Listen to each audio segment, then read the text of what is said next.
مخلوقات میں دلائل پیدا کیے کہ یہ انسان اپنے وجود میں زمین اور آسمان کی ان قدرتوں میں سوچے، غور و فکر کرے اور اللہ کی وحدانیت پر اس بندے کا یقین پختہ ہو جائے، اور صرف عقل پہ بات نہیں چھوڑی،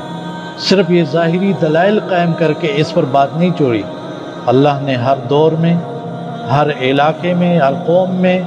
نبی بھیجے، لِكُلِّ قَوْمٍ هَادٍ وَإِن مِّنْ أُمَّةٍ إِلَّا خَلَا فِيهَا نَذِيرٌ، ہر امت میں ڈرانے والا بھیجتے،